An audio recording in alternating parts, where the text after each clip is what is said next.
Tantor Audio, a division of Recorded Books, presents How Asia Found Herself, a story of intercultural understanding, by Nile Green, narrated by Rick Adamson.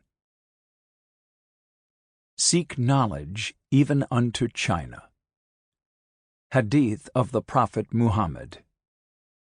By the rivers of Yangtze and Han, a stranger who thinks of home. Poem by Du Fu. Introduction. An encounter in Calcutta.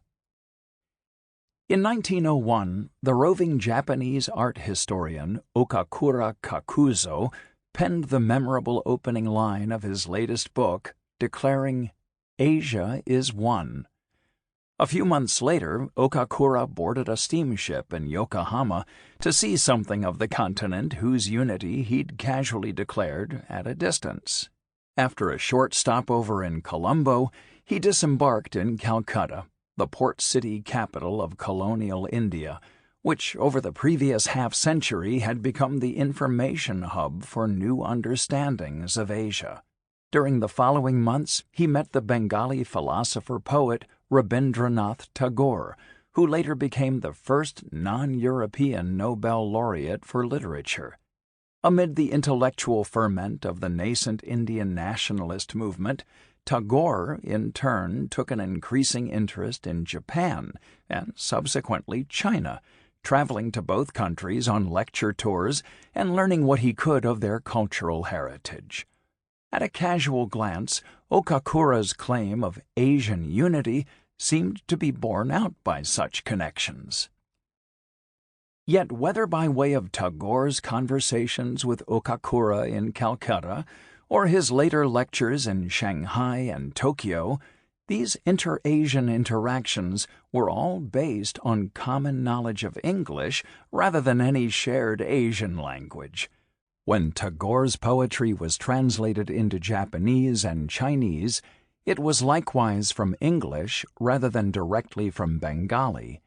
Having learned the language at a Christian missionary school, Okakura even wrote his own book in English and published it in London, far from the intellectual centers of Asia, basing it on lectures he had given to British and American visitors to Tokyo. When several decades later his Ideals of the East eventually appeared in Japanese, it would take a century to be translated into other Asian languages. Its famous opening phrase had to rely on an English loanword to communicate its key geographical claim. And so, Asia is one was rendered Hitotsu no Ajiya. Over 2,000 years earlier, the word and idea of Asia had been invented by ancient Greek geographers. It was not until the 17th century, in the nascent age of European expansion, that the term was exported across the regions to which it lent a simple and single name.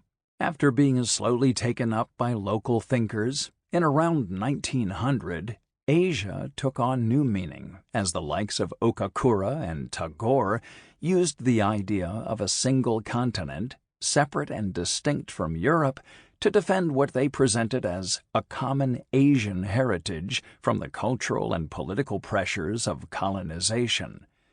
This was, in essence, the new paradigm of Asianism, sometimes called Pan-Asianism, which has been defined as discourses and ideologies claiming that Asia can be defined and understood as a homogeneous space with shared and clearly defined characteristics.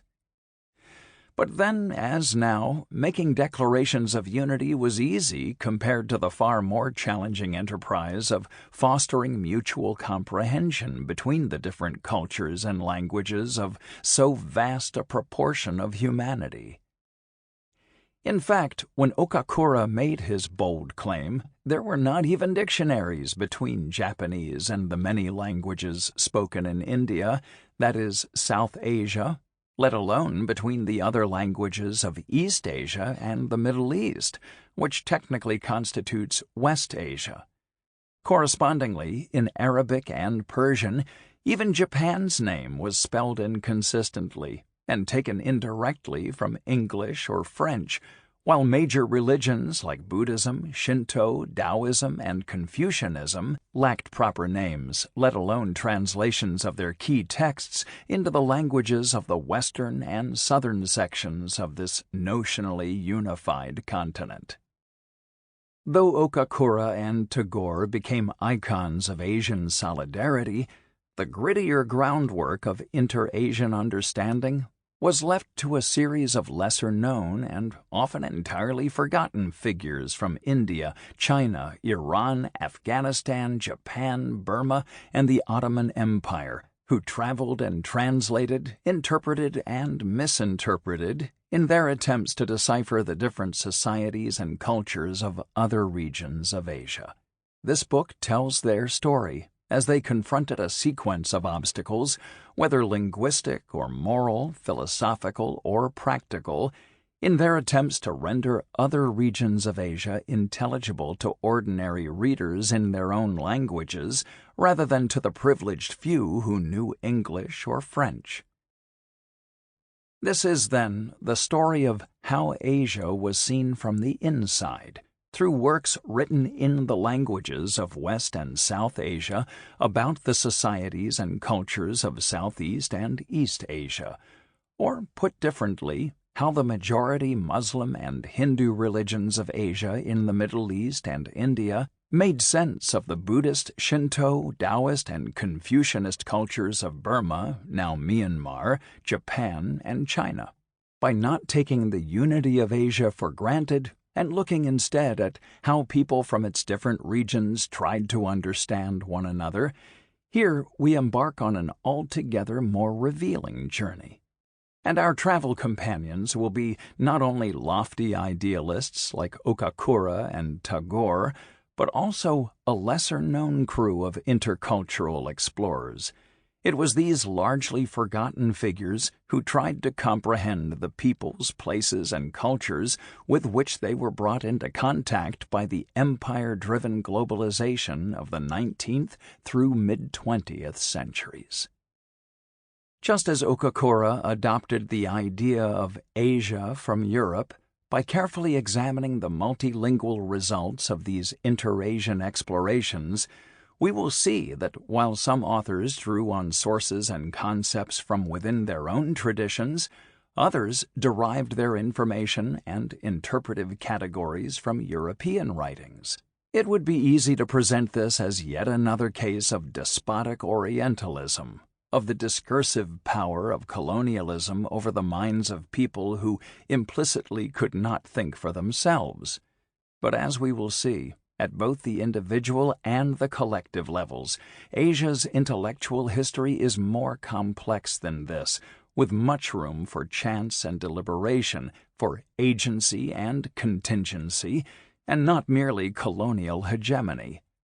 For whether by way of printing in vernacular languages, linking Asia together by steam travel, or disseminating information about other Asian cultures, the empires of Europe inadvertently triggered a continent-wide communications revolution that did as much to enable inter-Asian understanding as to dominate it. Asia's self-discovery unfolded through the same communication technologies that assisted colonization, but to present these developments in the polarized terms of Asia versus Europe would not only obscure the complexities of how intercultural understanding emerged across this vastly diverse continent, it would also hide the inherent contradictions in the claim of Asian unity. Okakura's declaration that Asia is one raised an unstated question in turn, namely, unity on whose terms? As it turned out, none of the implicit answers to this pressing question proposed over the following decades proved satisfactory for different people from all regions of Asia alike. The reason was that all too often Asia constituted an imaginative space for projecting the self rather than a living environment for encountering the other.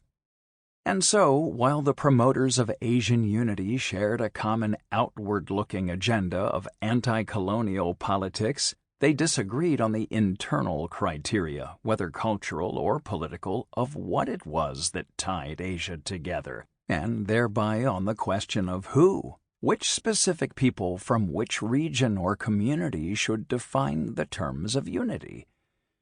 During the decades after Okakura's declaration, various competing criteria were presented, whether of Asia as a Greater India or a Greater Japan, as a catchment area of potential converts to Baha'ism or to Islam, or as a Buddhist federation that Japanese and Indians competed to direct at the very moment when Chinese modernists were rejecting the religion as the cause of their country's decline. Even Tagore's ecumenical model of a spiritual East, which sought a cannily vague concord between quite different religious traditions, collapsed when he was confronted by militant Japanese nationalists and scientizing Chinese secularists. And so, in the first half of the 20th century, the competing and sometimes cooperating proponents of Asianism struggled to reconcile their rhetoric of continental unity with the facts of cultural diversity. In this respect, the dream of Asian unity was undermined by the continent's sheer cultural wealth, by its unrivaled range of literary traditions in different written languages and scripts, by its sophisticated spectrum of legal codes and ethics, and by its abundance of philosophical and religious systems. Even when two areas of Asia seemed to share the same religion, such as Islam or Buddhism, closer inspection revealed how widely these traditions had diverged since first putting down roots in the rich cultural soil of different regions.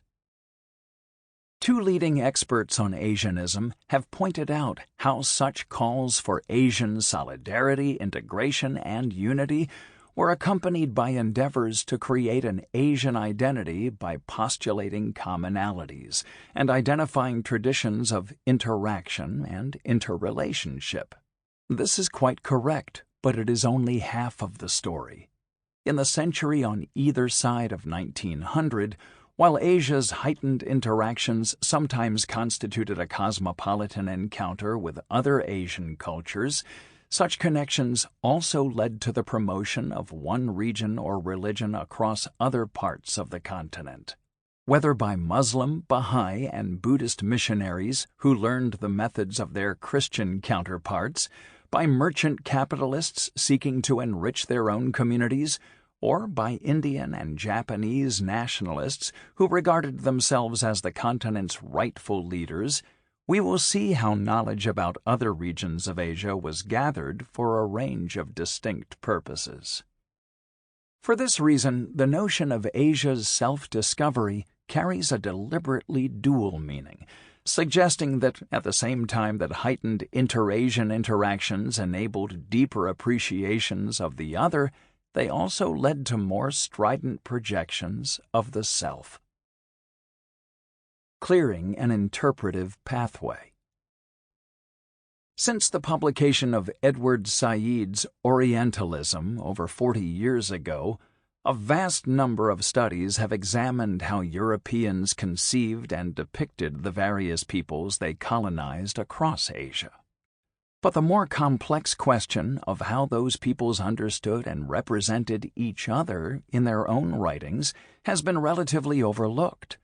Drawing from the multilingual library of Asian language publications and looking at regions that were formally colonized, such as India, Burma, Ceylon, regions that were not, such as Iran and Afghanistan, and regions that ceded control of key ports, such as Japan and China, the following chapters provide an answer to this long-neglected question of how different regions of modern Asia came to learn about each other's histories and cultures. Like their many ideological heirs, Asianists such as Okakura and Tagore were ultimately aspirational figures. They were trying to conjure with words a unified continent, not merely in the absence of tangible unity, but in the absence of detailed knowledge of the languages and cultures, peoples and places whose vivid diversity belied the singular label of Asia.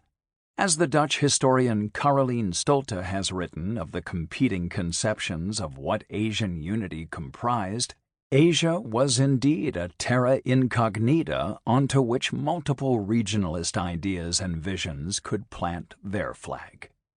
More than a century later, it is hard now to imagine the degree to which, for Asians who were unable to read European languages, other regions of the continent were indeed terrae incognitae at the time Okakura met Tagore. Though by 1900 large numbers of Asians had direct experience of various corners of the continent as laborers and soldiers, pilgrims and traders, very few of them had published articles or books about their experiences to pass on what they had learned to the far larger numbers of their compatriots who never left home. And among those who did write such accounts, even fewer could read the languages of those other regions of Asia, with which their wholly different writing systems presented major barriers to intercultural understanding. Even when books were translated between different Asian languages, their translators had to find ways to bridge what professional interpreter Anna Aslanian has called gaps between languages, gaps created by conceptual differences and cultural assumptions. And so, as we will see by perusing many works of cultural interpretation published across Asia in the century of heightened interactions between around 1850 and 1950, much of the continent remained a mystery unto itself well into the modern era. The illusion of Asia. So why is this not already well known? There are several reasons to which we must first turn to make sense of Asia's apparently belated self-discovery. The first reason is the concept, one might almost say the illusion, of Asia itself. Far from emerging from the region it labels, the word Asia was coined by ancient Greek geographers as a convenient moniker for the lands that lay east of their Mediterranean-based world. Yet even in antiquity, as the armies of Alexander and then the emissaries of imperial Rome gained more direct experience of the vast terrestrial expanse beyond Persia, Asia was not used as the catch-all category that it later became by subsuming China, India, and Japan, along with the lands that 20th century geographers would alternatively dub the Middle East or West Asia. It was only in the early modern period, after Vasco da Gama reached India, that European geographers adopted a four-part continental model of the planet that was expanding before them, prompting cartographers to divide their maps into four neat spaces: Europe, Africa, America, and Asia. But how did this European idea of Asia come to be adopted so widely by cultures that had for centuries cultivated their own conceptions of geography? The initial transfer took place through the translation of European maps and geographical works, beginning in the 17th century. Then, in the 18th and especially 19th centuries, the idea was distributed farther across the continent through the spread of print technology. In most cases, as an etymological record of its European origins, the originally Greek word Asia, or some version of it, was retained through these translations, whether as Asia in Arabic, Ottoman Turkish, Urdu, and Persian, Isia in Bengali and Gujarati, Yasia in Chinese, or Ajia in Japanese. The initial transfer took place from the two opposite ends of the Asian continent at around the same time. Adapted to Chinese phonology as Yasia, Asia was introduced to China in 1602 through the world map the Jesuit missionary Matteo Ricci, 1552 to 1610, translated with the help of local scholars. 20 years later, other local literati helped Ricci's successor, Giulio Aleni, 1582 to 1649, complete the translation of Jifangwaji, Record of Foreign Lands, a compilation of European atlases that was in turn transmitted to Korea and Japan. It was not until the mid-19th century, however, that more intense interactions with Europe spread the concept further, partly through the effect of a new generation of, by now, Protestant missionaries. This time, an alternative Chinese term was created as part of the adoption of a wider package of geographical knowledge.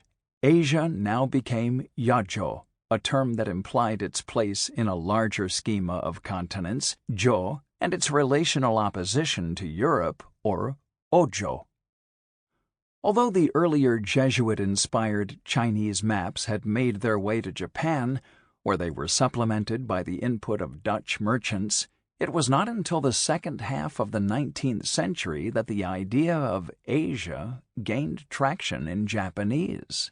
As Japan opened to the world in the Meiji era, 1868 to 1912, modernizers such as the journalist and teacher Fukuzawa Yukichi, 1835 to 1901, disseminated the European loanword Agia as a contrast to the older Chinese-derived geographical concepts of Toyo, lands of the Eastern Ocean, and Seiyo, lands of the Western Ocean.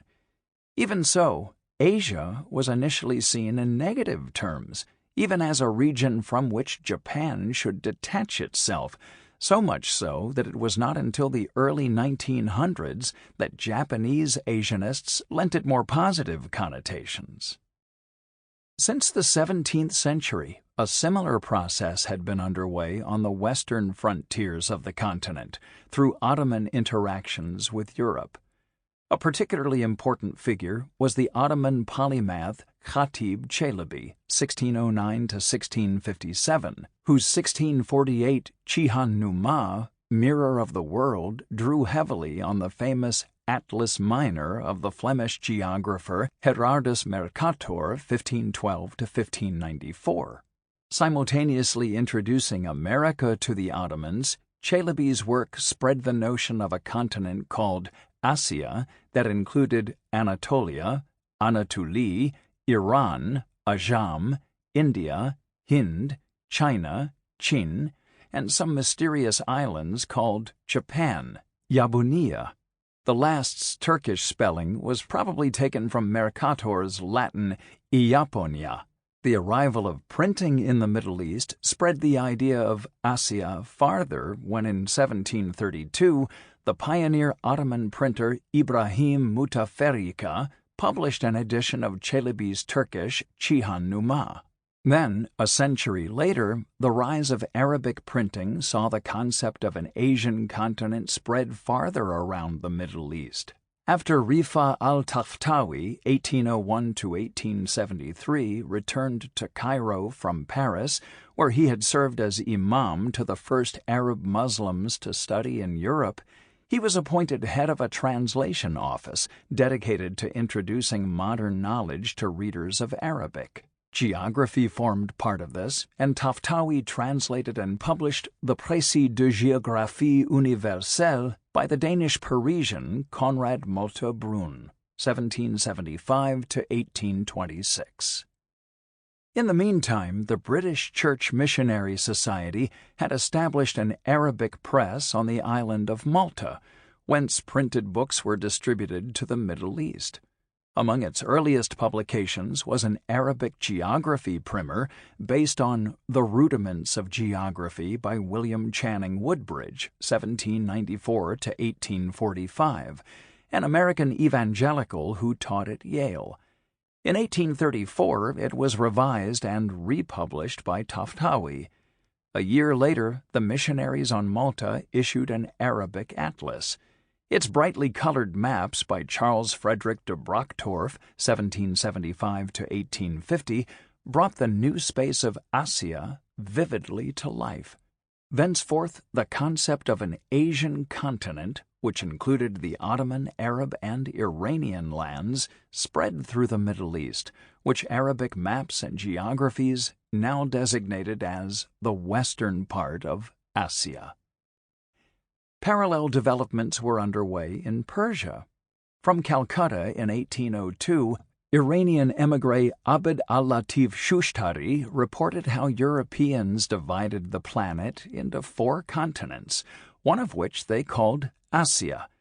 The return of the first Iranian students from Europe around 1820 coincided with the adoption of printing. The reformist minister Amir Kabir, 1807 to 1852, introduced textbooks from Europe.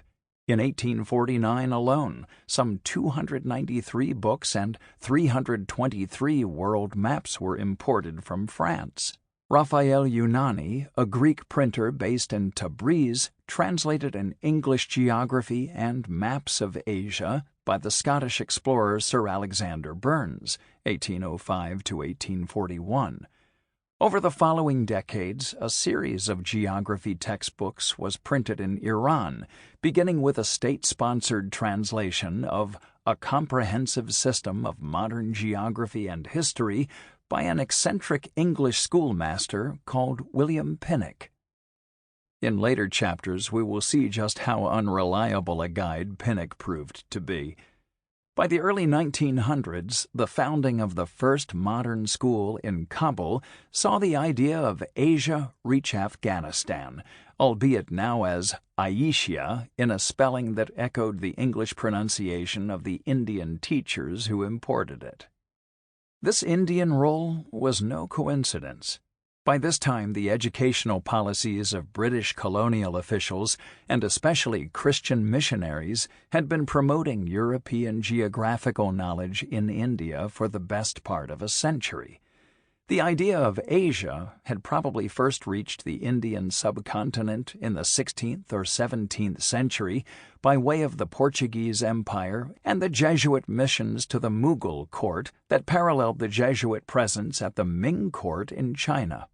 But in 1784, the term was institutionally amplified by the founding of the Asiatic Society of Bengal by British Orientalists, for whom Asia served as a unifying category for comparative inquiries across their widening imperial horizons. Yet it was not until the spread of printing in Indian languages after 1800 that the concept began to proliferate, particularly through translations sponsored by missionaries in Calcutta, which we will see featured as a major colonial bridgehead for European ideas. From the 1830s, several such textbooks, such as Horace Cliff's First Geography, began to appear in Bengali and Urdu. 3 decades later, the Hindu print impresario Narwal Kishore was issuing multiple Urdu editions of another English geography, with short chapters on each of the many lands contained in that novel loanword, Asia. As the missionaries introduced printing to other languages, such as Tamil and Telugu, the idea spread still further. By 1861, Henry Morris's Geography became one of the first books ever printed in Sindhi, and it featured an entire section on Asia. Farther south, through Sinhala translations, such as Asya Vistaraya, Geography of Asia, missionaries promoted the concept among Buddhists in Ceylon, now Sri Lanka. Still, the concept was not so easily domesticated, and by the late 1870s, South Indian translations of English geographies used variant spellings of Asia, even in the same book. So it was that the idea of Asia spread unsteadily across the continent it designated through translations of European maps and textbooks, and missionaries played an important part in the process. Having been adopted to varying degrees into the continent's own languages, by 1900 this led to unintended consequences when Asia became a conceptual tool for anti-colonial activism that aptly reached all the way from Tokyo to Istanbul. But ironically, such declarations of unity were the least challenging part of Asia's self-discovery.